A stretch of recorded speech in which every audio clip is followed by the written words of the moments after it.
Imagine a king changing the calendar just to hold on to power. Yeah. I mean, that's the Tudor dynasty for you. Right. Even a date could be like a weapon back then. Yeah. And today, well, we're going deep into their world. Henry VIII, Elizabeth I, all those big names. But this time, Or adding a twist, yeah. we're going to unlock their secrets using numbers. It's like cracking a code. Numbers can reveal hidden patterns and motivations, things you might have missed before. Exactly. We're talking about The Tudors by Numbers. It's a book by Carol Ann Lloyd, and it uses this really unique way of looking at history. And trust me, it's full of insights. Like, do you know Henry VIII, the guy who started the whole dynasty? He actually backdated his reign. Before the Battle of Bosworth, Yeah. it was a genius move, really. By Yeah. changing the start date, he basically made Richard III a traitor right from the beginning. Like rewriting history with a pen. Exactly. It shows how even the simplest numbers could have huge political consequences. It really makes you think. And the book also points out how Edward VI dying, the last Tudor king, well, that Yeah. really changed everything. Absolutely. His death made way for a queen, which was a big deal back then. It shows how fragile a dynasty can be. History's full of twists and turns. It's like the dynasty was hanging by a thread. Yeah. And speaking of powerful figures, the book talks about these two women. They basically bookended the Tudor era, Margaret Beaufort, Henry VIII's mother, and of course Queen Elizabeth I. They both navigated a world dominated by men. And they did it skillfully. They left their mark on history, too. They really challenged the idea that Tudor England was all about men.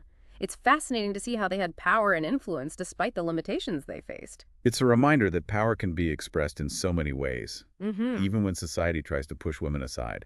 But let's shift gears a bit and talk about marriage. Now, everybody knows about Henry VIII and his 6 wives. Right. Of course. It's Tudor History 101. Exactly. But get this, there were 6 other really important marriages before Henry even took the throne. And those often get overlooked. Yeah, the book argues that those earlier unions were just as important in shaping the Tudor legacy. So these weren't just about love and family. Right, they were strategic alliances. Marriages that shaped connections with other royal families. They secured land and influenced power across Europe. Okay, so give us an example. How did one of these pre-Henry marriages actually affect the Tudors? Well, take Margaret Tudor's marriage. She married the King of Scotland and their child, Mary, Queen of Scots. She later became a huge rival for the English throne, so that marriage basically set the stage for decades of conflict and intrigue. Wow, talk about a butterfly effect. Mm-hmm. One marriage causing ripples for generations. But what about the other 5 marriages before Henry? Did they have similar impacts? Each one played a role. Let's look at Henry VII marrying Elizabeth of York. It was crucial for uniting the houses of York and Lancaster. That ended the Wars of the Roses and brought some stability to England. So these weddings were basically power moves disguised as, actual weddings. Makes you wonder if any of those couples actually liked each other. Hard to say for sure. Court life was full of intrigue, love, and romance. Often came second to duty and ambition. The price you pay for being royal, I guess. Speaking of power, let's talk about Catherine of Aragon. Henry VIII cast her aside, but she still had a lot of influence. Her story is fascinating. She was Henry's first wife queen for over 20 years.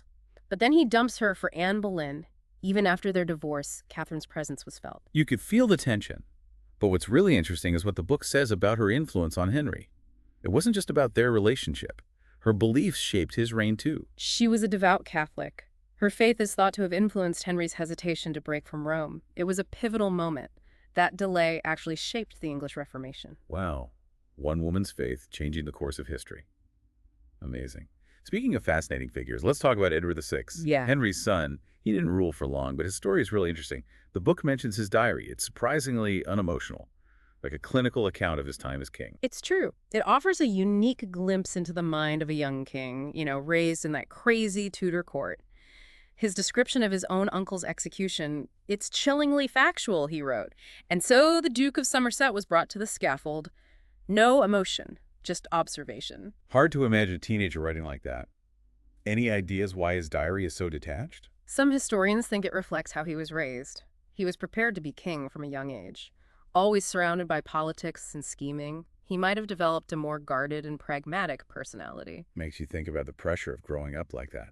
And speaking of pressure, the Tudors faced constant threats to their power. It wasn't all parties and fancy clothes. Definitely not. The book shows that pretenders and rivals were everywhere, both inside and outside England. They had to constantly defend their right to rule. So who are some of these people trying to grab the Tudor crown? Give us the details. Well, early in Henry VII's reign, you had Perkin Warbeck and Lambert Simnel. They both claimed to be the rightful heir. They even got support from foreign powers, Burgundy, Ireland. International politics playing a role in English history. It was like a giant chess game. Absolutely. And it only got more intense during Elizabeth I's reign with Mary, Queen of Scots. Ah, the famous rivalry, Elizabeth versus Mary, two powerful women fighting for the throne. What a story. It was a clash of personalities, religions, political alliances. Mary was Catholic. She had support from France and Spain. She represented a serious challenge to Elizabeth and her Protestant rule. It's amazing Elizabeth managed to stay in power with so many threats against her. It shows how clever she was. She had her network of spies, and she was great at playing the game of international diplomacy. She was a force to be reckoned with. Speaking of spies, did you know the Tudors might have their own connection to espionage? And to a certain famous fictional spy. We'll delve into that right after a quick... Actually, you know what? We're not going to take a break. We're going to keep going with this Tudor story. So stay with us as we uncover the surprising link between the Tudor court and the one and only 007. Okay, so we were talking about spies and how Elizabeth dealt with threats to her throne. And this is where things get really interesting. The book brings up this possible connection between John Dee, a big figure in Elizabeth's court, and get this, the number 007. It's like one of those historical facts that makes you go, really? John Dee was a fascinating guy, advisor to Elizabeth, mathematician, astronomer, and maybe even a spy? So he wasn't just some bookworm. He was right in the middle of everything. What makes people think he might have been a spy? Well, we know he used a cipher to talk to Elizabeth secretly. And guess what was in that cipher? 2 circles and a 7007. Wait, are you saying that Ian Fleming, the guy who created James Bond, maybe he got the idea from a Tudor code? That's incredible. How would Fleming have even known about this cipher? It's a cool theory. Fleming went to Cambridge, and some of Dee's papers are in their archives. So it's possible he saw the cipher while he was there. So a Tudor spy could be the inspiration for the most famous fictional spy ever. That's mind-blowing. It really shows you how much secret stuff was going on in Elizabeth's court. Totally. Remember, the Tudors always had threats against them, from inside and outside England. Someone like John Dee, who could get information and figure out coded messages, he would have been super important. It makes you wonder about all the secrets hiding in those old historical documents. Speaking of hidden influences, the book also talks about how powerful women were in the Tudor era. Yeah, it's easy to just focus on Henry VIII and the kings who came after him. But this book shows how much women did to shape the dynasty, on the throne and behind the scenes. It's true. We tend to think about the big names like Henry and Elizabeth. But so many other women were important back then. Absolutely. And don't forget about Mary and Elizabeth I. They both became queen despite tons of pressure. They went against what people expected of women back then. Their stories show how strong and smart they were. And it wasn't just about being queen. Look at Catherine of Aragon and Anne Boleyn. They weren't monarchs, but they definitely influenced Henry VIII. The book mentions a really interesting fact. Henry VIII spent 70% of his reign with those 2 women. Think about that. It shows how much impact they had, even in a system dominated by men. It's amazing what you can learn about the Tudors by looking deeper into these people and numbers. It's like uncovering a hidden layer of history. And it reminds us that history is full of surprises, especially when you look at it from a different angle. You know what, though? I'm still curious about those 6 marriages before Henry VIII.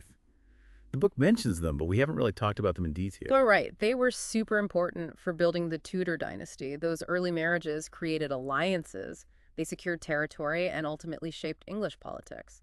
Okay, so let's finally unpack those marital alliances. Which ones were the most important, and how did they affect the Tudors? Okay, so let's dive into these pre-Henry VIII marriages. I'm ready for some Tudor drama. Oh, you won't be disappointed. These marriages were all about securing power, making alliances, setting the stage for the whole Tudor dynasty. Okay, take me back to the beginning. Which marriage was like the most important for the Tudors? Well, you got to start with Henry VII and Elizabeth of York. That marriage was huge. It brought together the Yorks and the Lancasters, basically ending the Wars of the Roses. It was a new era for England. After decades of fighting, things finally calmed down. So it was like a peace treaty, but with a wedding. I bet everyone was partying. Definitely.